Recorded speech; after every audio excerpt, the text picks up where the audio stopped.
Hello, welcome to our YouTube channel career vision academy. My name is Rachit Kumar और आज हम start कर रहे हैं डीएलएड के 4th सेमेस्टर के कुछ टॉपिक्स। आइए हम स्टार्ट करते हैं। पहले टॉपिक का नाम है वर्ग,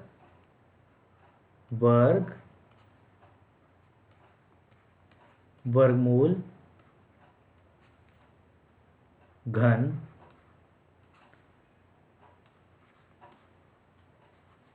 घनमूल की अवधारणा। ठीक है। वर्ग क्या होता है? वर्ग जैसे कोई भी संख्या है हमारे पास, जैसे मान लीजिए 2 है, इसका वर्ग क्या होगा? वर्ग का अर्थ होता है किसी भी संख्या पर, कोई भी डिजिट पर, संख्या पर 2 गुणा 2 क्या आ जाएगा? 4। किसी भी संख्या पर वर्ग का अर्थ होता है उस संख्या के ऊपर उसका मान, जिसे हम पावर कहते हैं, कितनी होनी चाहिए? 2, 9। ऐसी 4 का देखिए, 4 की पावर 2, 4 गुना 4, 4 चौक 16। तो किसी भी संख्या को 2 बार गुणा करेंगे तो उसका आंसर वर्ग होगा। कोई भी संख्या का 2 बार गुणा उसका वर्ग होता है।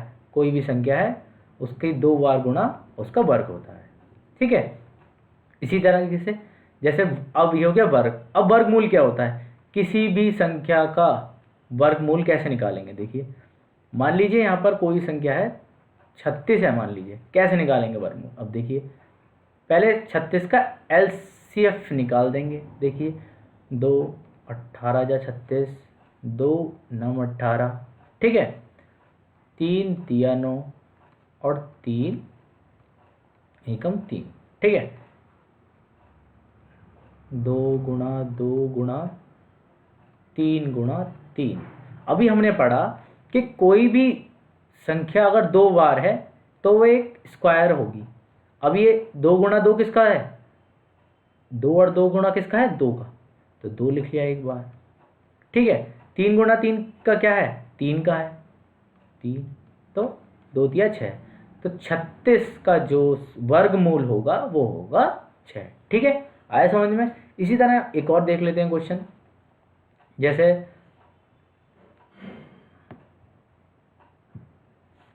हमारे पास है 100, ठीक है, वर्गमूल में 100, 2 पंजे 10, 2 25 5, 5 पंजे 25, 5 एकम 5, ठीक है। अब 2 गुणा 2 गुणा 5 गुणा 5, ठीक है। कोई भी संख्या को 2 बार है, एक बार लिख लिया, 2 बार है, एक बार लिख लिया, तो 10। वर्गमूल जो होगा इस संख्या का वो 10 होगा। समझ में आया? देखिए, वर्ग कैसे निकालते थे? किसी भी संख्या का 2 बार गुणा उसका वर्ग निकलेगा, ठीक है। किसी भी संख्या का अगर आप एचसीएफ निकालते हो उस डिजिट का, यदि कोई संख्या 2 बार आती है उसे हम एक बार लिख लेंगे, कोई भी संख्या 2 बार आती है उसे एक बार लिख लेंगे, तो उसका वो क्या निकल आएगा? वर्गमूल, ठीक है। अब हम स्टार्ट करेंगे घन और घनमूल क्या होता है, ठीक है। घन और घनमूल। घन का अर्थ है किसी भी संख्या का 3 बार गुणा, 3 गुणा 3 गुणा 3, 3 तिया 9 तिया 27। किसी भी संख्या का 3 बार गुणा, ठीक है, किसी भी संख्या का 3 बार गुणा, ठीक है। घनमूल क्या होता है? घन क्या होता है? किसी भी संख्या का 3 बार गुणा उसका घन होता है, ठीक है। ये इसका घन हो गया। अब इसी तरीके से आइए हम देखते हैं घनमूल कैसे निकालते हैं इसका, ठीक है। अब घनमूल कैसे निकालते हैं? देखिए, जैसे कोई भी संख्या है हमारे पास, मान लीजिए 216 है, ठीक है। अब हमें इसका घनमूल निकालना है। अब देखिए कैसे निकलेगा, वही जो हमने वर्गमूल में करा था। 216 का एचसीएफ निकाल देंगे। 2 एकम 2, 2 अट्ठे 16, 2 पंजे 10, 2 चौक 8, 2 दूनी 4, 2 सत्ते 14, ठीक है। 3 नम 27, 3 तिया 9, 3 एकम 3, ठीक है। 2 गुणा ये होता है घनमूल, ठीक है। 3 गुणा 3 गुणा 3। अब बाहर लिखा गई है संख्या क्यूब रूट, इसे हम क्यूब रूट कहते हैं, ठीक है। क्यूब रूट, नॉर्मल रूट क्या होता है स्क्वायर रूट, और ये क्या होता है क्यूब रूट, इसे हम कहते हैं घनमूल, ठीक है। अब हमने उसमें क्या करा था, कोई भी, जैसे हमने स्क्वायर रूट में क्या करा था, कोई भी संख्या 2 बार लिखी उसे 1 बार लिख लेते हैं, ठीक है। कोई भी संख्या अगर 2 बार लिखी है तो उसे हम 1 बार लिख लेते हैं। लेकिन यदि घनमूल हो, कोई भी संख्या 3 बार लिखी हो तो उसे हम कितनी बार लिखेंगे, 1 बार। कोई भी संख्या 3 बार है तो उसे कितनी बार लिखेंगे, 1 बार। 2 तिया 6, तो 216 का घनमूल कितना हो गया, 6। आई समझ में बात, ठीक है। आइए हम स्टार्ट करते हैं इस पर रिलेटेड कुछ क्वेश्चन, ठीक है।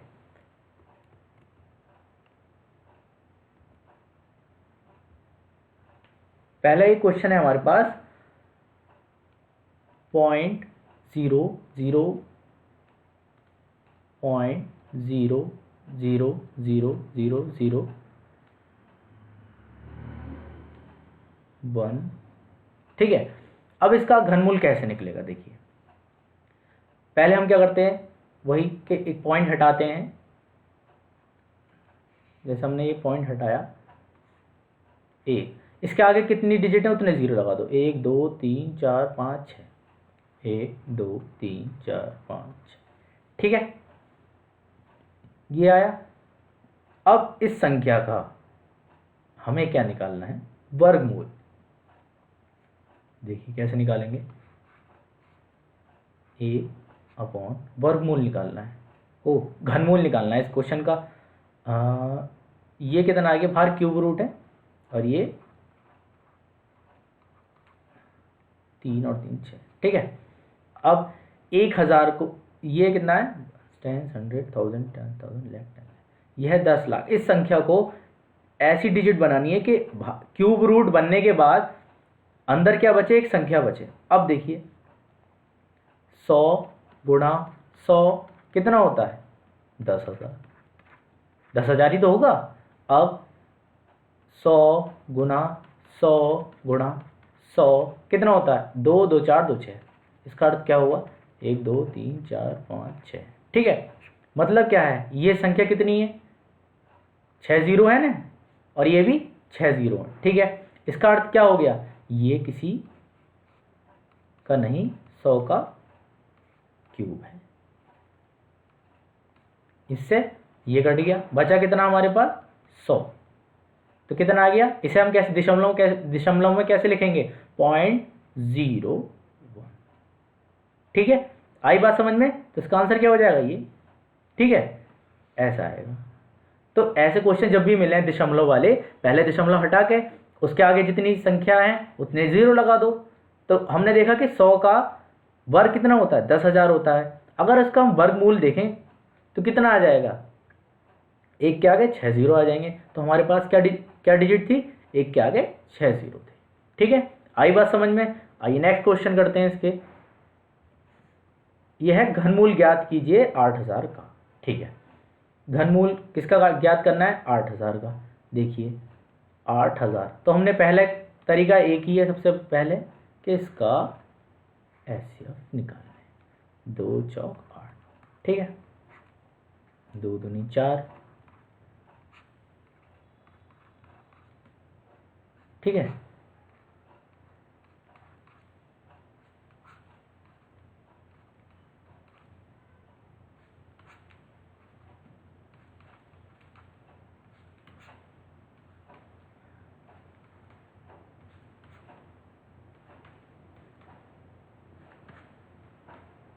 ठीक है, अब 8000 का घनमूल ज्ञात करना है,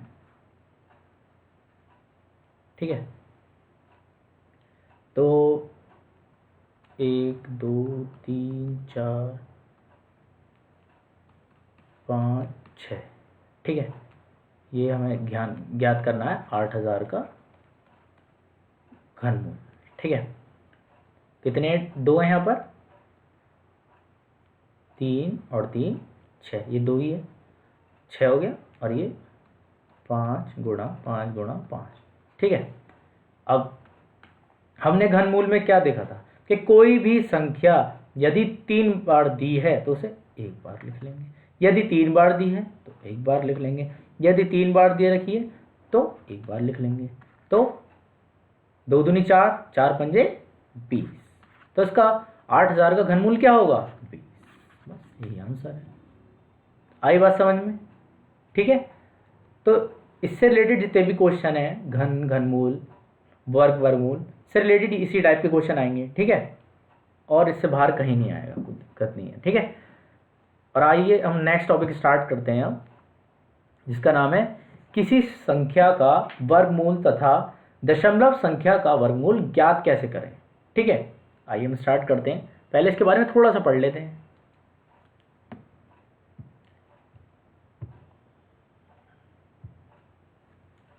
किसी भी संख्या का यदि कोई, देखिए मान लीजिए ये हमारे पास कोई संख्या दे रखी है, जैसे 144 है। ठीक है, 144 मान लीजिए ये दे रखा है 1.44। अब हम क्या करेंगे, पहले दशमलव हटा लेते हैं, कितनी संख्या क्या, कितने जीरो आ जाएंगे? 2। ठीक है, यदि हम इसका स्क्वायर रूट निकालते हैं तो कैसे निकालेंगे? पहले क्या करते थे, 144 को इसका HCF निकालेंगे। 2 7 जा 14, 2 2 जा 4, 2 36 जा 72, 2 18 जा 36, 2 9 18। ठीक है, 3 3 9, 3 एकम 3। ठीक है, अगर हम स्क्वायर रूट, इसका क्यूब रूट निकलेगा, देखिए स्क्वायर रूट निकलेगा 144 का। ठीक है, स्क्वायर रूट तो 2 गुणा 2 गुणा 2 गुणा 2, 3 गुणा 3। ठीक है, कोई भी संख्या 2 बार है, एक बार आ गई, 2 बार है, एक बार आ गई, 2 बार है, एक बार आ गई। तो 3 दूनी 6 दूनी 18, 2 दूनी 4 दिया 12। तो 144 का वर्गमूल कितना होगा? 12। 12 आ गया। ठीक है, हमारे पास नीचे क्या था? 00 था, तो इसे क्या लिखेंगे? 0.12, ऐसे आएगा। आई बात समझ में? तो हम इसके दशमलव हटा के पहले तो 2 शून्य बढ़ा लेंगे इसके आगे। ठीक है, और उस जो ऊपर वाली डिजिट है जिसे न्यूमरेटर बोलते हैं, उसका हमने क्या निकाल दिया? पहले HCF निकाल दिया। अब हमने स्क्वायर रूट में क्या पढ़ा था? कोई भी संख्या यदि 2 बार दी गई हो तो उसे एक बार लिख देते हैं। तो क्या लिखा हमने? कोई भी संख्या 2 बार थी, यहाँ एक बार लिख लिया, 2 बार थी एक बार लिख लिया, 2 बार थी एक बार लिख लिया। ठीक है, तो 144 का वर्गमूल कितना आया? 12। ठीक है, और हमें क्या निकालना था? 1.44 का, तो हमें 1.44 का निकालना था। तो क्या आ गया हमारे पास? 0.12। ठीक है, आइए इसके ऊपर क्वेश्चन करते हैं।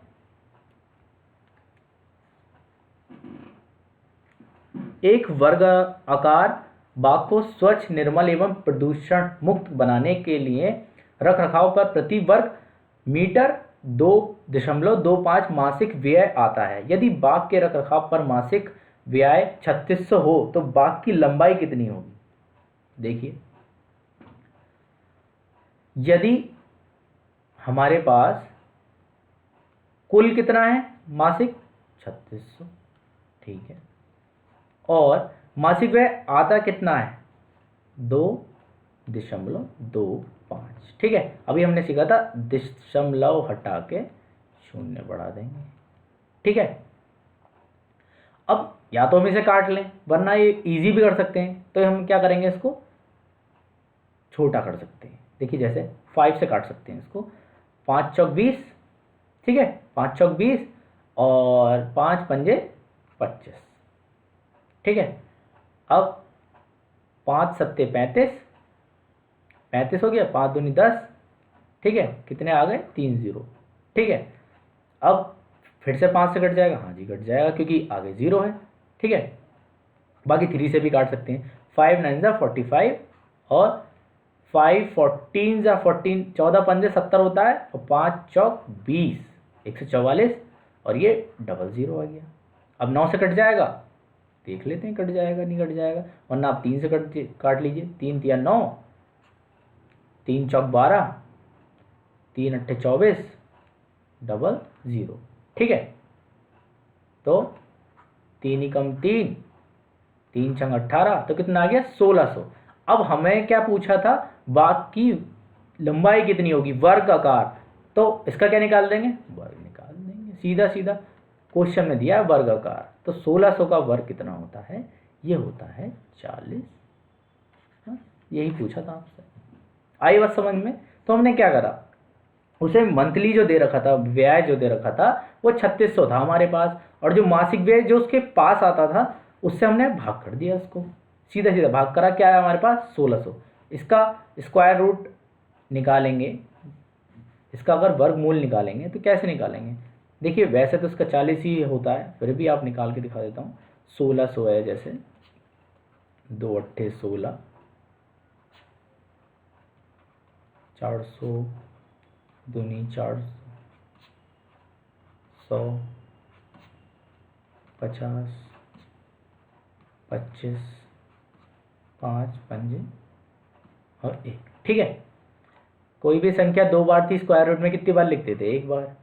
2 बार थी 1 बार, 2 बार थी 1 बार, 2 बार थी 1 बार। 5 दूनी 10, 10 दूनी 20, 20 दूनी 40, 40 आंसर आ गया। आई बात समझ में। ठीक है, तो इसके ऊपर यही क्वेश्चन आएगा, किसी संख्या का अगर वर्गमूल या तथा दशमलव संख्या का वर्गमूल ज्ञात करना हो तो ऐसे करेंगे। ठीक है, अब आइए नेक्स्ट टॉपिक करते हैं हम, पूर्ण घन संख्याओं तथा पूर्ण घन दशमलव संख्या का घनमूल कैसे ज्ञात करें। ठीक है, आइए हम देखते हैं इससे को कैसे सॉल्व करेंगे। ठीक है,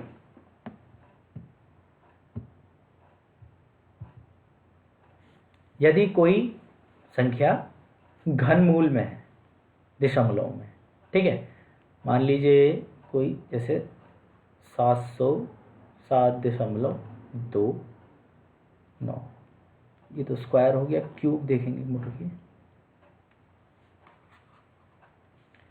क्यूब मान लीजिए 64 है, ये क्या है, एक क्यूब रूट है, किसका है अभी देख लेंगे। तो 6.4 दे रखा है मान लीजिए, तो क्या होगा, एक दशमलव हटा के क्या आ गया 10। ठीक है, अब इसका हम क्यूब रूट कैसे निकालेंगे, मतलब क्या घनमूल कैसे निकालेंगे दशमलव में। ठीक है, 64 आ गया, ठीक है, 2 से भाग कर दिया, 2 32 जा, 2 16 जा, 2 अट्ठे 2 चौक, 2 दूनी 4, 2 एकम 2, मतलब कैसे आ गया, ये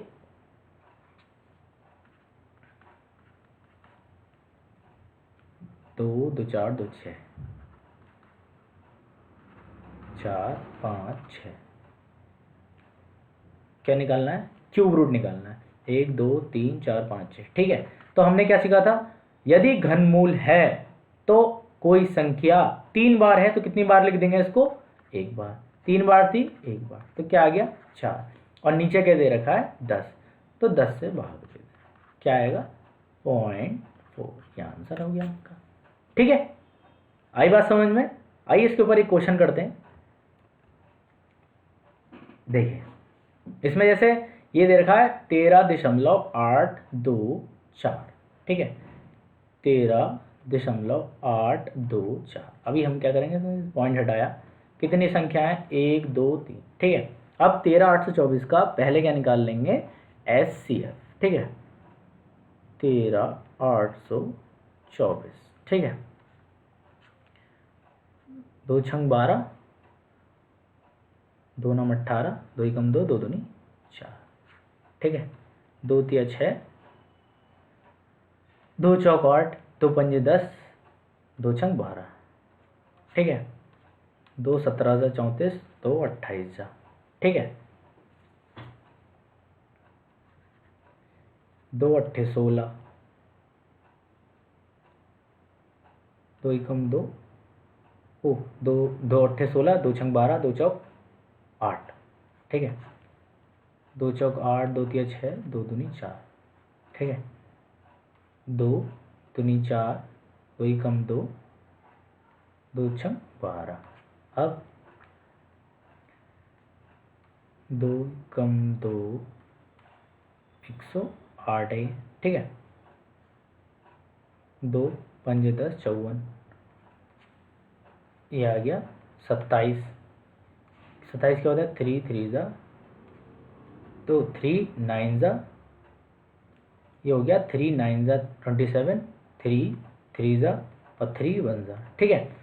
अब यहाँ पर कितने दो हैं, 1 2 3, 1 3 8 1 3 8 2 4, ठीक है। 1 3 8 4 क्यूब रूट निकालेंगे। अब इसमें कितनी वैल्यू दे रखी है, देखिए 2 कितनी बार दे रखा है, 3 और 3 6, 3 9, 1 2 3 4 5 6 7 8 9, 3 3 6 2 8 और 1 9, ठीक है। और 3 कितनी बार दे रखा है, मात्र 3 बार, 1 2 और 3, ठीक है।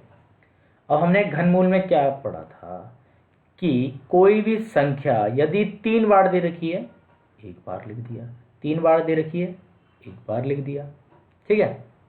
3 बार दे रखी है, 1 बार लिख दिया, 3 बार दे रखी है, 1 बार लिख दिया।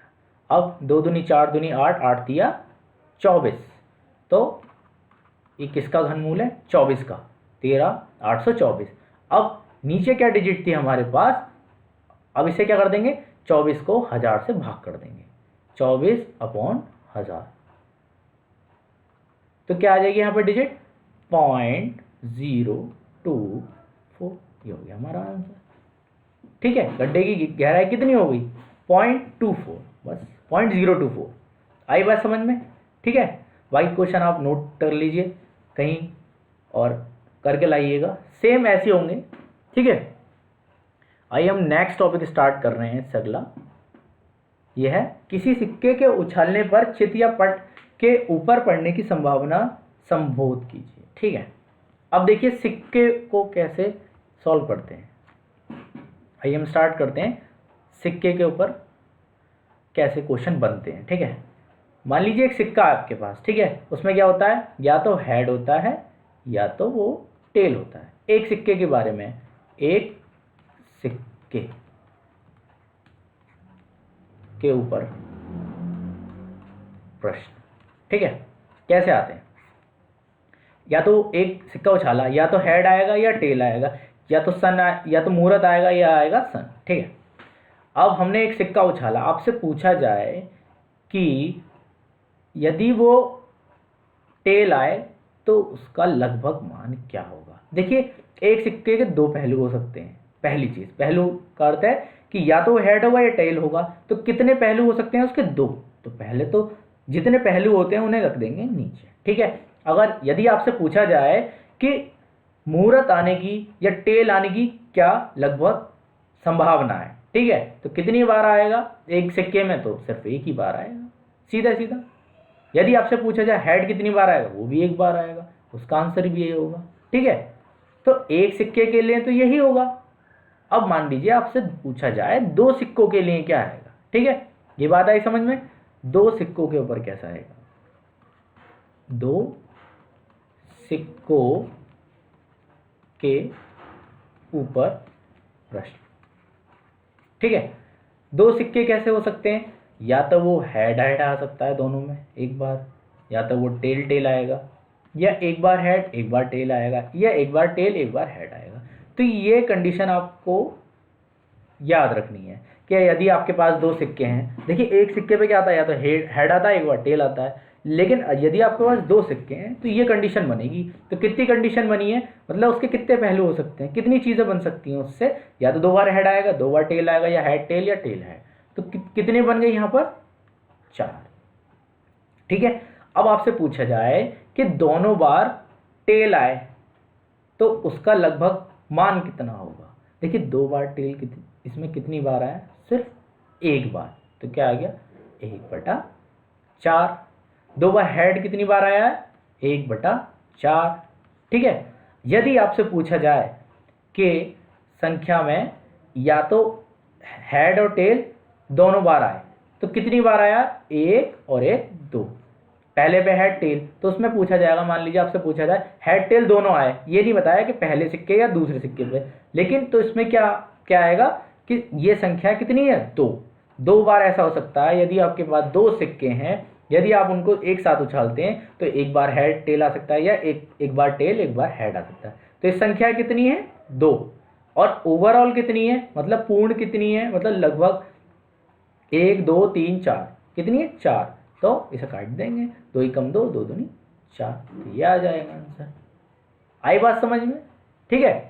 तो एक सिक्के के लिए तो सीधा सीधा है कि एक बार हेड आ गया तो 1/2 हो जाएगा, एक बार टेल आ गया तो 1/2 हो जाएगा। ठीक है। यदि दो सिक्के हैं तो दो सिक्कों के लिए यहाँ पर ऐसा आएगा। ठीक है। अब मान लीजिए 3 सिक्कों के बारे में आ रहा है कि 3 सिक्के के ऊपर प्रश्न क्या होता है। तो देखिए जैसे 3 सिक्के आपके पास, टेल टेल टेल आ गया, एक बार हेड हेड हेड आ गया। ठीक है। टेल हेड टेल आ गया। ठीक है। या हेड टेल टेल आ गया। एक कंडीशन हो गई है।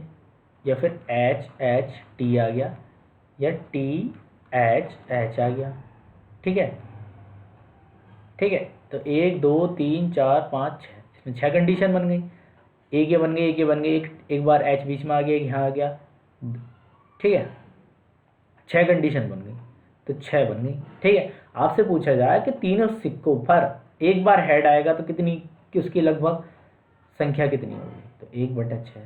एक बार टेल पूछा जाएगा तो उसकी भी 1/6। लेकिन यदि आपसे पूछा जाए कि लगभग एक बार हेड आए, ऐसी कितनी संख्याएं होंगी। ठीक है। लगभग एक बार हेड किस में आया, लगभग एक बार हेड आए, तो एक तो ये हो गई, लगभग एक बार एक ही हो गई। ठीक है। लगभग एक बार आए, यहाँ 2 बार आया, एक बार, तो कितनी बार आया यहाँ पर, सिर्फ 2 बार ऐसा हो सकता है कि एक बार हेड आए। ठीक है। तो 2/6, 2 ही कम 2, 2 तिया 6। ये 3 सिक्कों के ऊपर है। ठीक है। तो ऐसे इसके ऊपर क्वेश्चन आएंगे, कोई इससे बाहर नहीं आएगा। बस ये आपको कंडीशन याद रखनी है कि 3 सिक्कों के लिए क्या होती है और 2 सिक्कों के लिए क्या होती है। ठीक है। आइए हम इसके ऊपर कुछ क्वेश्चंस करते हैं। किसी सिक्के के उछालने पर चित्त या पट के ऊपर पड़ने की संभावना को संबोधन करिए। सिक्का उछालने पर कितने तल एक साथ ऊपर आ सकते हैं, भाई एक आ सकता है। यदि एक सिक्का उछालोगे तो एक ही बारी चित्त या पटी तो आएगा, या 2 बार आएगा, नहीं, सिर्फ एक बार आएगा। सिक्का उछालने पर कितने तल एक साथ ऊपर आ सकते हैं, एक, तो इसका अर्थ क्या हो गया, एक।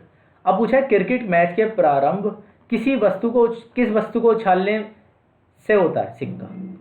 सीधा सीधा, इसमें कुछ था ही नहीं। ठीक है। अब नेक्स्ट क्वेश्चन देखते हैं। ठीक है। 2 या 3 सिक्कों को एक साथ फेंकने का प्रयोग। ठीक है। अब पूछा है 2 सिक्कों को एक साथ 40 बार फेंका गया है। ठीक है। 2 सिक्कों को एक साथ, अब पहले हम कंडीशन बना लेते हैं। ठीक है। जैसे 2 सिक्के हैं आपके पास, तो एक बार हेड आ गया, 2 बार हेड आ गया, 2, दूसरी बार टेल टेल आ गया, तीसरी बार हेड आ गया, दूसरे पे टेल आ गया, एक बार टेल एक बार हेड। ये 4 कंडीशन फॉलो होंगी। ठीक है। उन्होंने क्या कहा है कि 40 बार उछाला गया है, तो ये तो कितनी कंडीशन, 4। तो इसे क्या कर देंगे, पहले तो इस 40 से इन 4 से डिवाइड कर देंगे, तो टोटल जो होगा वो 10 बार उस चीज़ को उछाला गया है। उन्होंने कहा उन्हीं सिक्कों को उछाला गया, मतलब कंडीशन तो ये 4 ही होंगे आपके पास। ठीक है। ये 4 ही कंडीशन होंगी आपके पास। ठीक है। तो ये 4 कंडीशन होंगी आपके पास। ठीक है। उन्होंने कहा है कि उछाले गए यदि हेड टेल टी एच इतने हैं, मतलब आपके पास हेड कितने हैं, 9, हेड टेल कितने हैं, 8, और टेल हेड कितने हैं, 12। अब इनका योग कर दीजिए, बचा कुचा इसका आंसर आ जाएगा। 9 और 8 प्लस 12, 12 8 20 और 9 29। ठीक है। पूर्ण कितने थे, 40 बार उछाल लगाया था, 40 में से 29 गए, कितने बचे? 11। अब आपसे पूछा क्या है, हो तो ज्ञात कीजिए टेल कितनी बार आएगा। ऑब्वियस बात है कि 11 बार आएगा। तो टेल कितनी बार आएगा? 11 बार। तो ये संख्या तो पूरी हो गई, ये भी पूरी हो गई, टेल हेड भी पूरा हो गया, बचा क्या? टेल बचा, बस ये आ गया। बस में कुछ करना ही नहीं था, सीधा सीधा पूछा था क्वेश्चन में। ठीक है, आई बात समझ में? ठीक है, अब हम करेंगे नया टॉपिक जिसका नाम है पासा। पासा मतलब डाइस, कोई भी डाइस है। ठीक है, अब डाइस के ऊपर कैसे प्रश्न बनेगा, या डाइस कैसा होता है, या कितने अंक होते हैं डाइस में, आइए इसके ऊपर देखते हैं। ठीक है,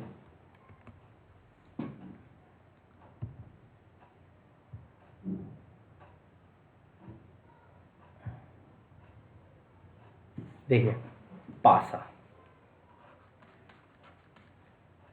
ठीक है, पासा क्या होता है? पासा क्या होता है, उसमें क्या होता है, 6 संख्याएं होती हैं। इसमें 1 होता है बना हुआ, 2 बना होता है, 3 बना होता है, 4 बना होता है, 5 बना होता है, 6 बना होता है। ठीक है, जिसमें जैसे ऐसे बना होता है ना 1 पॉइंट, फिर 2 बना होता है, फिर ऐसे 3 बना होता है, फिर 4 बना होता है, इस टाइप से। इसी तरीके से 5 बना होता है और 6 बना होता है। ठीक है, ये एक पासा है। अब आपसे पूछा जाएगा यदि हम किसी पासे को उछालें तो उसमें एक संख्याएं आनी चाहिए, यदि वो 6 है तो उसमें उसकी क्या लगभग संख्याएं होंगी। तो देखिए कितनी संख्याएं, पहले तो वो गिन लीजिए, 1 2 3 4 5 6। ठीक है, ओवरऑल कितनी होगी? 6। यदि आपसे पूछा जाए कि 6 आने की लगभग संख्या क्या है, तो इसमें 6 कितनी बार आया? देखिए सिर्फ 1 बार। तो आंसर क्या हो जाएगा? 1/6। ठीक है, अब आपसे ऐसे पूछा जाए 3 कितनी बार आएगा? वो भी 1 बार आएगा। 4 कितनी बार आएगा? वो भी 1 बार आएगा। तो ऐसे ही 5 पूछा जाए तो वो भी 1 बार आएगा। ठीक है, इसी तरीके से एक पासा की तो यही हो गई। अब 2 पासों के लिए हम कैसे सॉल्व करते हैं, ये देखिए। 2 पासे,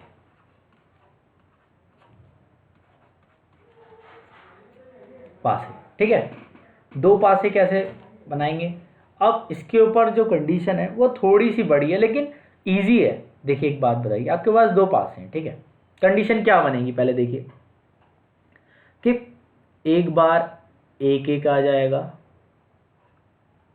एक बार 1 2 आ जाएगा, 1 3, 1 4, 1 5, 1 6।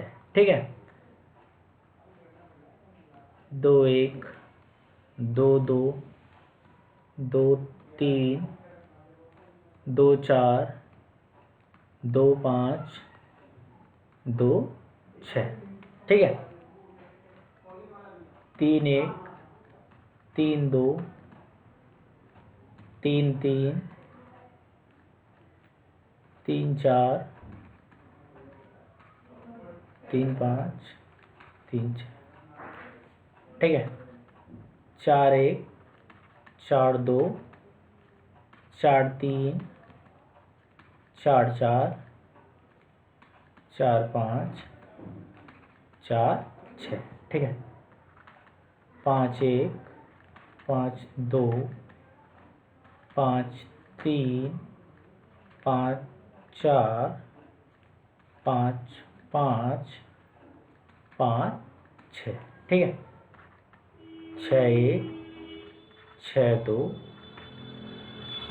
6 3, 6 4, 6 5, 6 6। ठीक है, तो 2 पासे की ये जो कंडीशन है हमेशा फॉलो करेगी। यही इसी कंडीशन के ऊपर क्वेश्चंस आएंगे। अब देखिए, जैसे पूछा जाए आपसे कि यदि हम 2 पासे उछालते हैं तो जो नंबर है दोनों तरफ सेम आना चाहिए। अब देखिए कहाँ कहाँ आया है, देखो यहाँ पर आया है, यहाँ पर आया है, यहाँ पर आया है, यहाँ पर आया है, यहाँ पर आया है और यहाँ पर आया है। देखो तो कितनी बार आया, 1 2 3 4 5 6, 6 बार आया है। देखिए एक पासे के लिए तो 6 संख्याएं होती थी, अब 2 पासे के लिए संख्याएं कितनी होंगी, 6 की गुणा 6 से करेंगे, कितना आ गया 36। गिन लीजिए 36 ही होंगी ये, 1 2 3 4 5 6, तो 6 लाइनें ही होंगी, 6 छंग 36, तो 36 आ गया। ठीक है, यदि आपसे पूछा जाए क्वेश्चन कि यदि आपके पास 2 पास हैं, आपने उछाले तो दोनों पे समान संख्याएं आए, मान लीजिए एक पूछा जाए कितनी उनसे, यदि आपसे पूछा जाए कि समान संख्याएं आने की क्या लगभग संख्याएं हैं, कितनी बार आ सकती हैं, ठीक है, तो या 1 1 2 2 3 3 4 4 5 5 6 6, देखिए किसी भी पासे में 6 6 आखिरी होता है, 6 जो होता है, ऐसा तो नहीं है कि 6 7 आ जाए कहीं, नहीं, ये हो ही नहीं सकता, तो 6 6 आएगा, 5 5 4 4 3 3 2 2 1 1, ठीक है। ये कितनी बार आया, 1 2 3 4 5 6, ठीक है, तो क्या करेंगे, 6 कम 6 6 छंग 36, तो इसका आंसर हो गया 1 6, ठीक है। ऐसे इसमें क्वेश्चन पूछ लेंगे आपसे कि यदि आपने 2 पासे उछाले और उसमें कोई, ये पूछा जाएगा सम संख्याएं क्या होंगी या विषम संख्याएं क्या होंगी, ठीक है, यही पूछ सकता है इसके अंदर कि जैसे पूछा जाए आपसे कोई इवन या ऑड, ठीक है, जैसे इवन पूछ लिया, मान लीजिए किसी भी संख्या का योग जो होगा वो 2 से भाग हो, मतलब क्या होगा, सम संख्या होनी चाहिए, ठीक है। तो ऐसी कितनी संख्या, देखिए एक ही है, 3 और 1 4, 5 और 1 6, ठीक है, 1 और 1 2, तो 1 2 3, ठीक है, 1 2 3, ठीक है, 1 2 3 4, 1 2 3, 1 2 3 4 5, 1 2 3, तो 3 4 5 6 6 हो गई है, 7 8 9 10 11 12 13 14 15 16 17, ठीक है, 18 19 20। तो यदि आपसे पूछा जाए इवन या उनका योग 2 से भाग हो रहा है तो वो कितनी संख्या है, तो कितनी थी, देखो 1 2 3 4 5 6 7 8 9 10 11 12 13 14 15 16 16 17 16, खाली 16 ये नहीं होगी, ये तो 11 हो जाएगी, 16 17 18 19, तो टोटल संख्याएं कितनी होंगी 19/7, ठीक है, आई बात समझ में, ठीक है। तो कोई भी या तो सम पूछेगा या विषम पूछेगा, इस टाइप से यही क्वेश्चन आएगा। तो एक बार खुद भी गिन लीजिए कि कोई भी संख्या है, जैसे 1 और 1 कितना होता है 2, 3 और 1 4, 5 और 1 6, ठीक है, तो कितनी हो गई, यहाँ 3 हो गई, यहाँ कितनी हो गई 1 2 3 6 हो गई, 7 8 9, ठीक है, 9 हो गई है, ये नहीं है, ये भी नहीं है, 9 9 हो गई, 10 11 12 13 14 15 16 16 17 सॉरी 18 होंगी ये, ठीक है, संख्या है 18/36, ठीक है, 18 एकम 18, 18 दूनी 36, तो 1/2 आंसर आ गया इसका, ठीक है। तो वो यहाँ पर गलती हो गई थी कि 1 आ गया यहाँ पर, ठीक है, आई बात समझ में। कोई भी सम संख्याएं या विषम संख्याएं हैं तो उसको ऐसे उनका योग पूछा जाएगा, क्या आना चाहिए 2 से भाग हो जाए, ठीक है। आइए हम इसके ऊपर कुछ क्वेश्चन करते हैं, जैसे किसी पासे को उछालने पर किसी एक फलक के ऊपर आने की क्या संभावना है, एक समांगी पासे को कितनी फलकें होती हैं, पहला पूछा है आपसे, ठीक है, एक समांगी पासे की कितनी फलकें होती हैं, 6 ही होती हैं भाई, अब देखो एक ही तो होता है, 2 होता है, 3 होता है, 4 5 6, यही तो होता है बस। अब पूछा जब कोई पासा फेंका जाता है तो उसके कितनी फलकें ऊपर आती हैं, भाई 6 ही आती हैं।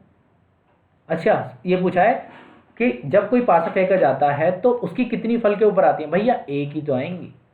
अब एक पासे का पूछा जाए तो कितनी आएंगी, भाई एक ही आएगी, एक बार 1 आएगा, एक बार 2 आएगा, एक बार 3 आएगा, एक बार 4 आएगा, एक बार 5, एक बार 6। ऐसा तो नहीं है एक बार में 6 आ जाए, 6 के 6 आ जाए, एक बार 6 4 3 2 1 ऐसे करके आ जाए, नहीं, सिर्फ क्या आएगा, 1 आएगा। 1 का मतलब संख्याओं में 1, ये नहीं कि 1 आएगा, नहीं, 1 मतलब या तो एक बार 2 आएगा, 3 आएगा, 4 आएगा, 5 आएगा, 6 आएगा, तो इसका आंसर हो गया 1।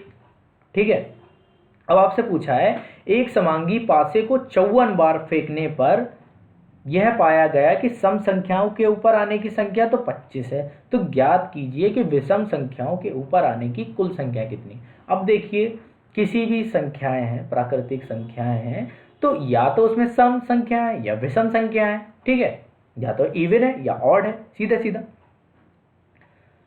तो उन्होंने क्या कहा है कि 25 बार क्या लिखा है, फेंकने पर पाया कि एक पाया गया कि सम संख्या है, मतलब 54 बार फेंका गया।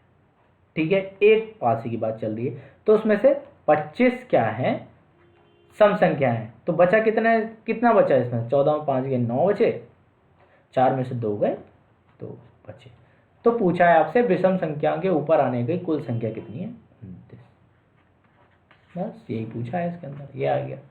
तो एक सिक्के के ऊपर इसी टाइप के क्वेश्चन बनेंगे। ठीक है, आइए हम इससे अगला क्वेश्चन करते हैं, 2 पासों से रिलेटेड। ठीक है, 2 पासे को एक साथ फेंकने का प्रयोग। ठीक है, पूछा है कि 2 पासों को एक साथ फेंकने पर दोनों पर विषम संख्याओं के ऊपर आने की घटनाएं का समुच्चय लिखिए।